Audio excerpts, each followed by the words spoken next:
Mythosaurs were a species of animal native to the outer rim world of Mandalore. Enormous in size, the Mythosaurs dominated their world until the arrival of the Mandalorian Tong, led by the warrior known as Mandalore the First. In a campaign to conquer the world for their own, Mandalore the First and his crusaders slaughtered the gigantic beasts and drove them into extinction. The skull of the Mythosaur became the symbol of the Mandalore, the traditional ruler of the Mandalorian clans, the planet Mandalore, and of the Mandalorians themselves for generations after. Hey guys, and welcome to BUCKSGEARBOX. And tonight I'm going to share with you a kind of overview, pseudo unboxing of a Microtech out the front knife. And if you know anything about Microtech out the front knives, you know that they have some signature series, and one of them is known as the Bounty Hunter. And I am a Star Wars geek, and so I'm pretty excited to do again, just a pseudo unboxing of this Microtech knife for you tonight. Now, I've already opened this and played with it, but I just wanted to kind of show you the box and just kind of like show you what it's like to open one of these up, even though obviously I've had it for a little while. This is kind of the experience you get when you purchase Microtech out the front. You got a little pamphlet here, talks about all the different inner workings, warranty information and stuff like that. And you know, nice soft case, pretty premium experience really. Caution sharp edge, obviously. And this is it. This is the Microtech Exocet Bounty Hunter. And as a Star Wars geek, I am super excited about this knife.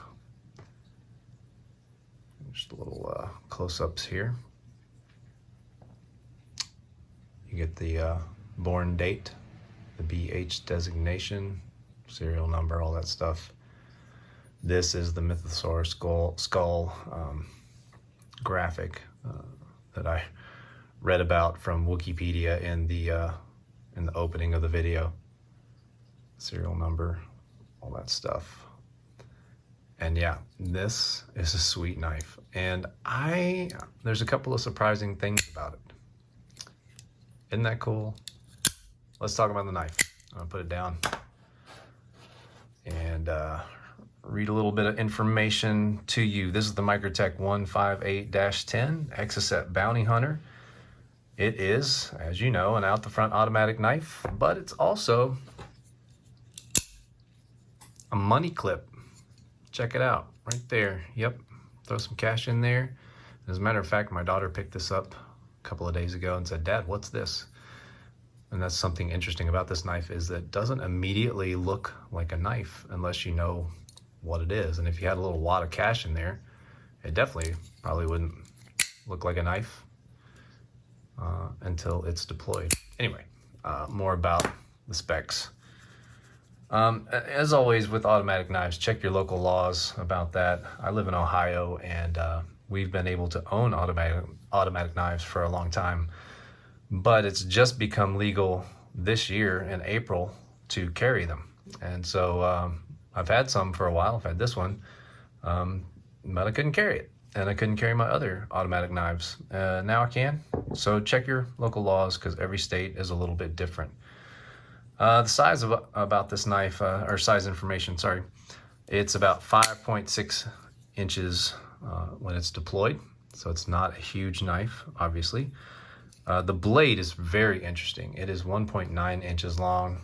Really, it's like almost 2 inches. It's just under 2 inches, and I believe that's because they wanted to make it California legal. Different cities have different regulations on what you can and can't carry as well. Of course, with an automatic knife, you might not be able to carry it at all, depending on where it is.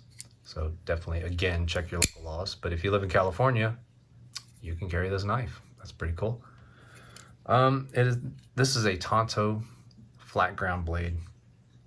The blade steel is premium. More on that, which is kind of funny, premium in air quotes. More on that in a minute.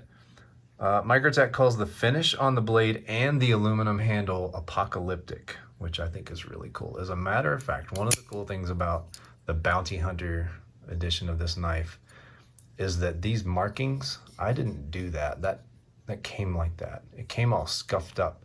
And apparently, and I might be wrong about this, but I don't think this is wrong. I think this is accurate. They do the scuff marks by hand. And that's pretty cool. The idea being every version of this knife is just a little bit different. And I know that's not a huge deal, but it's kind of one of those little nice touches that they kind of go the extra mile just to make it kind of unique. It's your knife. That's pretty cool. I like that. Neat little attention to detail. Overview, first impressions again.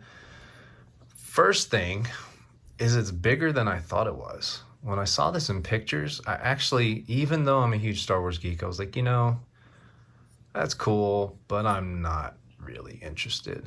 And then I went to the shop, River's Edge Cutlery, my favorite knife shop, and I held it. And I was like, okay, I get it now. I know why this exists. It's actually really, really cool. I have used this knife over and over again in very quick kind of office style situations, open letters. I'm a vinyl collector. I very safely open the shrink wrap around the vinyl with this and cut out the stickers. I'm that level of geek, just so you know. And I do that all the time. I use this knife almost more than I use any other knife, and I don't always carry it with me. I work at home, and but it's always accessible. It's so quick to deploy, and I just go to work with it, and it's amazing. I really love this. Is just like, it's like having a utility knife that looks really cool, honestly. So first impressions, is bigger than I thought. It's more substantial in your hand, I think, because of the width, and it just feels bigger than it is. Size comparisons real quick, just to help with that. Let's open that up, set it down, and here is Paramilitary 2, obviously a huge knife in comparison to this.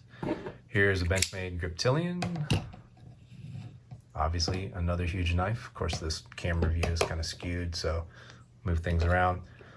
This is the Civivi Odium, which is a fairly small knife, and it's still a little bit bigger than the Bounty Hunter. Interesting, kind of cool, the way these blades kind of sync up a little bit though. I love the style of this knife.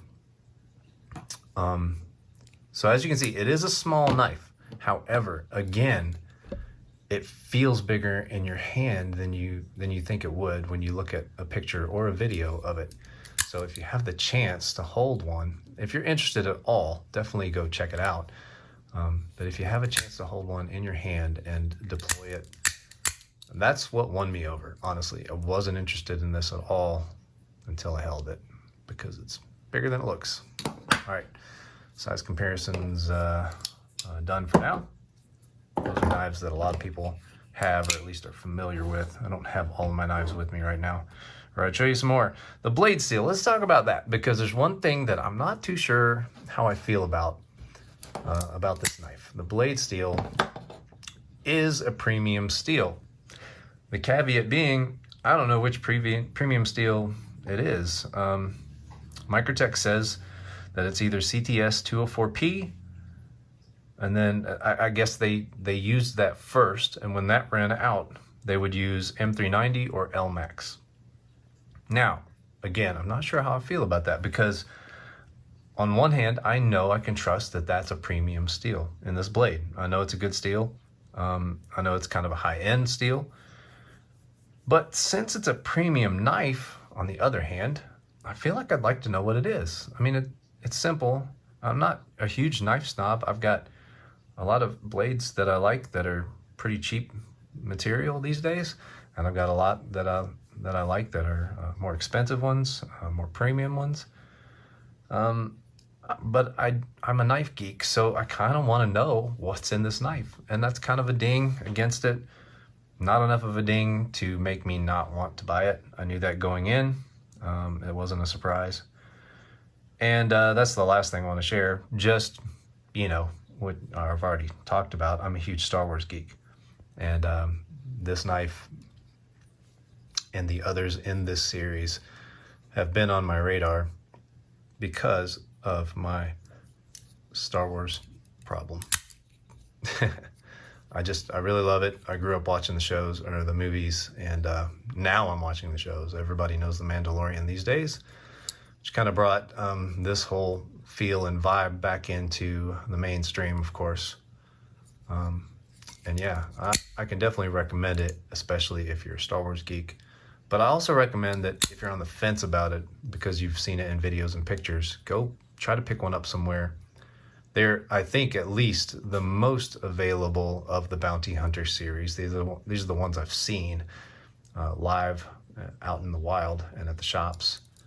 But the problem with owning this now is that I kind of want to get all of the others. And that means Combat Troodon, which is stupid expensive, and the Ultratech 85, which I really want, and the Ultratech, which I already have one of those.